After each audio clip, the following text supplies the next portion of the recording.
In today's video, which I believe is our 123rd Hippopotamus Defense video, we are going over a game by my guy, Michael Eisenberg. He played this in an over-the-board tournament.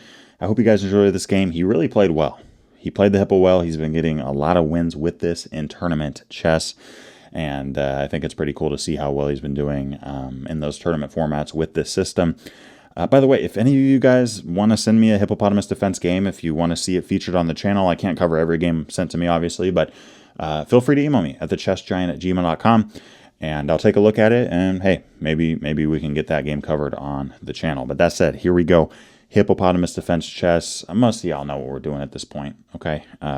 If you don't, I mean, there's over 100 other videos available talking through the theory and all that, and just the overall ideas, including this one, right? So basically what we do is there's different move orders, but we're looking to get both of our knights tucked. We're getting both of our bishops fianchettoed, and we're looking to get 4 to 6 pawns on the 6th rank, depending on what we see, okay? Now, oftentimes we see 6 pawns on the 6th rank. This is what we call the full thick-skinned hippo, but hey, there's a pawn on c4, and the whole point of a6 is to play b5, except for the fact that maybe we want to play c5 and we're worried about the knight. But if you're not playing c5 here, which you're probably not going to, because white would take and have automatic activity, you don't need to be worried about playing a6, right? But okay, same with f4. If you see a pawn on f4, you don't need to be playing h6 there. But if these pawns are back, yeah, by all means, play a6, play h6.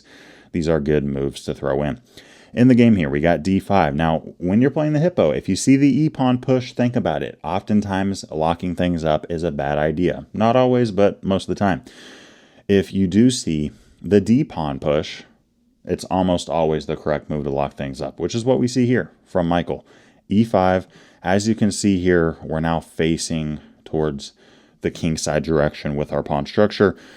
Bishop e3 is played. We now have h6, great move. There's no pawn on f4, so this is a great option. We now see the move of knight to d2. And in the game here, f5 was played. This might be a little bit premature. I think a little bit better would be castling kingside and then the move of pawn to f5. Okay, and the reason for that, now in the game again, we have f5. The reason for that is that if white takes our flank pawn in the hippo, whether it's the c or the f pawn, if they take, you want to look to the sides. We're looking at the sides here. And you got to ask yourself, is there a black pawn? If there's a black pawn, it's almost always the correct move to take with a pawn. Almost always. Because you got those pawns side by side. You're wiping out half of the 4th rank there. And this, even in this spot, you could argue that this is the best move. Of course, white could play queen h5 with check. You got to run your king over to f8. And sure, you could go with knight f6. In some positions, you can go with queen e8 and offer a trade there, in which case white's got to trade or they got to run back somewhere. And we're still in a playable position.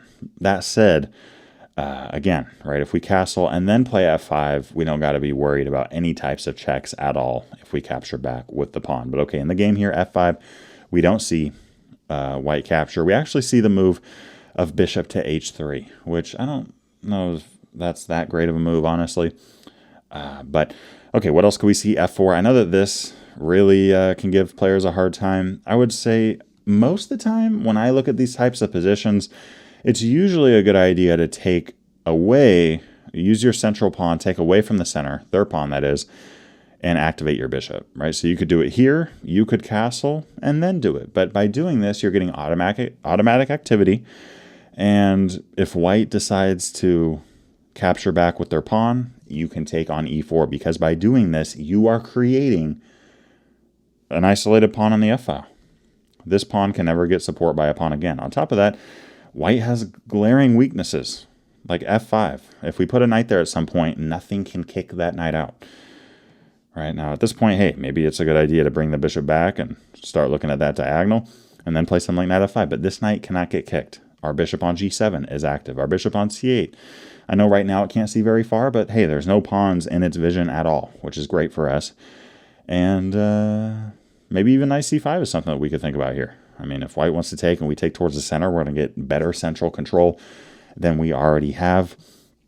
But yeah, I mean, with e takes f4, white ends up taking with the bishop. We have g5, bishop dropping back. Potentially, we have bishop c8 now.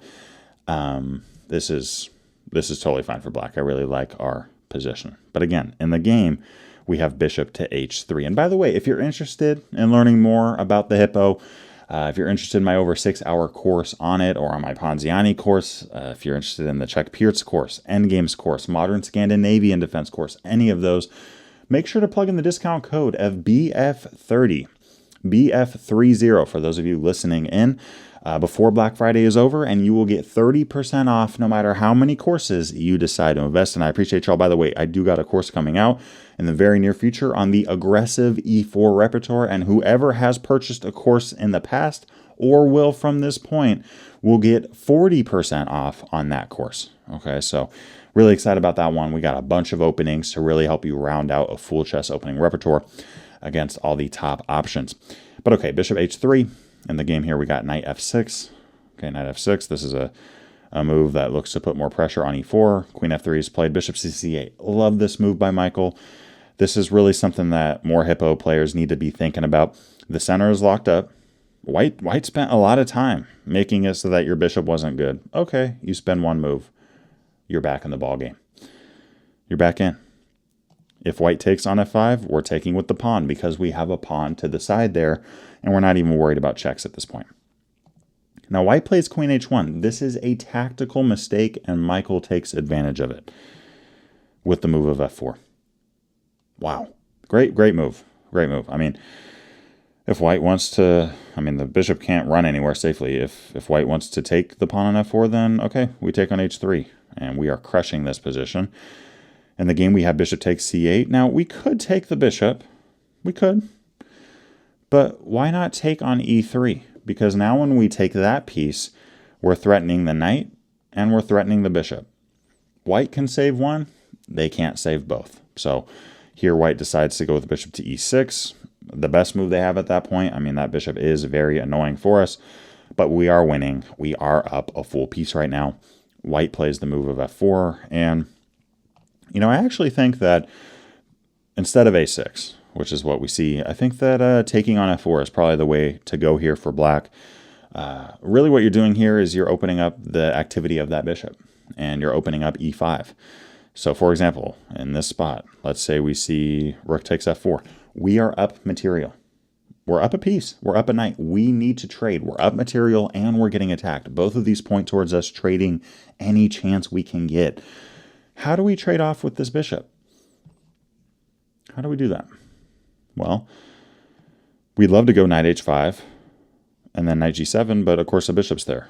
But we could bring the bishop to e5, so we can kick this rook, kick the rook, right? Rook f7. Look, if you see that kind of move, you got different things that you can go with there. The best thing is throwing in a check with your bishop on d4, and then, depending on what they do, just offering a trade of rooks there. That's what I would recommend in that spot. It does look scary, but we are okay. Let's say we offer a trade there and we see queen to f1. Okay, fine. We're not going to trade rooks right now because we get checkmated. Let's drop our knight back and continue initiating trades at this point. Okay, according to the engine, black here is simply better. And I will warn you, if you do play the Hippopotamus Defense, there are going to be moments where your opponent sacrifices material to get an attack against you. And you do got to grow in your skills as a defensive player. What I will say is that most of the time, when your opponent sacrifices a knight for 2 pawns, a bishop for 2 pawns, whatever, most of the time it's just unsound on their part. So technically you are better. You just have to play well defensively. And, as I talk about my journey to the National Master title, where I played nothing but the Hippopotamus Defense, I got a bunch of games in there. Some of them successful, some unsuccessful, in which case I talk about my growing understanding of defensive chess and how to survive and how to win when you're up material but getting attacked. And at this point, knight h5. I do like this idea. If we do see rook f3, for example, bishop e5, this is a great move. Now, of course, the bishop can't get kicked. This knight is 2 squares diagonal, so it's 4 moves away from getting there. Of course, this bishop can't do anything. This is a great piece. But really what we're doing here is we're opening up g7 for our knight. If white wants to check us, fine, we run. We're going to keep on running here. If queen h3, hey, we can offer a trade. Let's do that. right? Going back to e takes f4. Let's say the pawn captures back. This could be a little bit scary because white is covering a lot of space there. Let's activate this bishop, right? Let's give that bishop some room, and ultimately we're trying to get this knight to c5 in a hurry to trade off on e6. If white plays f5, I mean, okay, taking on e6 here. This is playable, but white takes back. They're threatening mate. Why not go, you know what? The bishop ain't going anywhere anyways. Let's play rook f8. Let's play a little bit of prophylactic chess. Take that file up first, and then take on e6. White captures back c6. I'm trying to break this pawn structure up. Now, yes, we're trying to trade, but if I trade here, I took first, so I am going to lose the file. I want white to take me before I capture them. If white takes on c6, okay, we take on c3. We trade down. At this point, it is safe. We can take on f1. We can play queen c7. We're looking at castling queenside. Every single pawn for white here, every single one of their 7 pawns is isolated, and we're crushing. That said, in the game here, we have the move of a6. Don't think this is super necessary, as we're not going to be looking to play b5, and I don't think this knight b5 idea will come in handy for white anytime soon. That said, black here is still better, and we see some really good defensive chess here. Rook to f8, pawn to g5. Why not lock it up, right? And this knight's doing a great job of literally holding the game for us. If this knight was like d7 or c5 or whatever, we're just going to lose. So this knight on f6 is holding things together for us. If I was white, I'd be trying to think through, how do I attack that knight? But there's just no way to. I mean, this knight is kind of useless right now on c3. That said, in the game we have h4. We have capturing off. Michael continues with pawn to h5. We have rook to h8. Bishop to h6. These are all strong moves. This rook giving this bishop some support. It's looking towards h5. We got g6 covered. Notice every single square here is covered. That's great defensive chess. Michael here is not leaving any room for white to play any kind of attacking stuff. Queen f3 is played. I mean, at this point, white's just going back and forth. White played queen g3, and then they played queen f3. What do we have? Knight eg8. Okay, knight eg8, giving this knight some support, and ultimately opening up the e7 square. Now, this next move, there's different things that we could see. Knight g4 is played. This is a great option.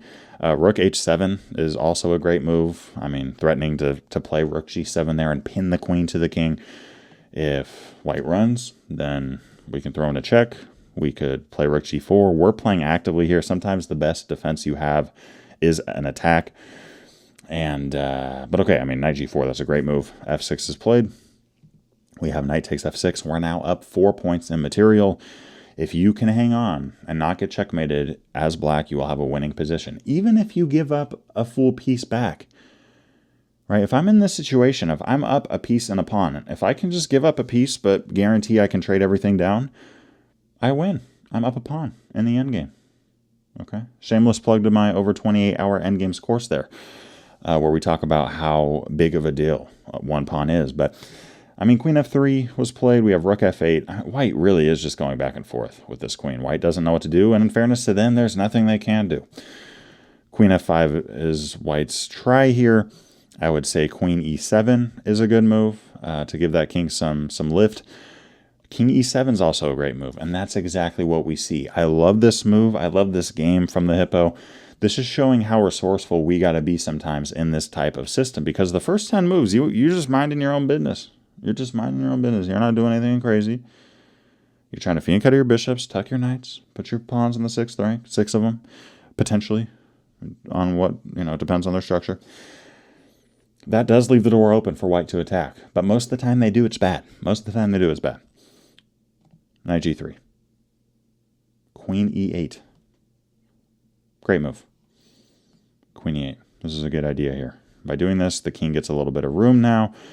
We're covering some good spots, and yeah, I mean, rook f3 is played. We now have knight e3. And notice here, with the queen on e8, queen g6 is not even a thought for white. You can't do it. I mean, white could have went to h3. Okay, queen g6. We are slowly but surely getting our position together. And on top of that, I mean, you could think about promotion there. That's also completely winning. So, yeah, I mean, I don't know if we need to be in a rush there against queen h3 to promote. I don't really see how white's going to stop that in any kind of good way unless they sack their rook, but you could do that, right? Instead in the game here, we have the move of rook takes e3 on the spot. We have a check. We now have knight g4, unleashing against the white queen. The queen checks, but that king does have that room to run. Knight f5 is played. Here, take a deep breath. What do we do as black? What do we do?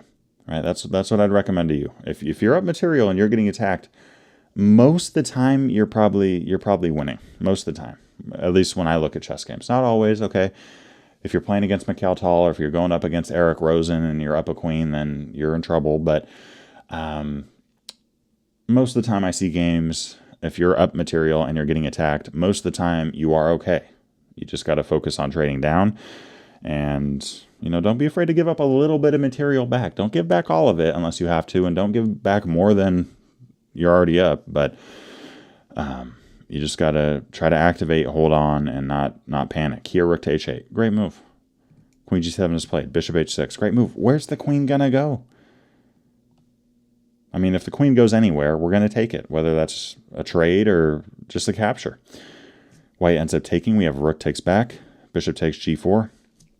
Now here, don't take the bishop. You're going to lose your rook. So here we have rook g6 first from Michael. And, yeah, I mean, rook takes g4, another offer of a trade. This is the great thing. Your opponent, when you offer a trade, they got to either accept it or run away from the trade. Either one's good for you. We have a trade-off, some king activity there, and in this spot with rook to f4, Michael Eisenberg won this game by a resignation. Really enjoyed this one. Let me know what you thought of this game down below. Let me know if you have any questions or thoughts about the Hippopotamus Defense. And again, just a quick reminder, until the end of Black Friday, the discount code for all of my online courses is BF30 to get 30% off on any course or courses you decide to invest in. And again, whoever invests in a course at any point in time will be getting 40% off on the upcoming course as long as you invest in a course before then. So appreciate y'all, and I will see you guys in the next video. Peace. Wanted to give a big shout out to Walter, Steve, Rob, Roger, and Ray, and the rest of my Patreon community. If you haven't checked out the Patreon before, go check that out. There are some exclusive benefits that you gain by becoming a member. And I'll see y'all in the next video.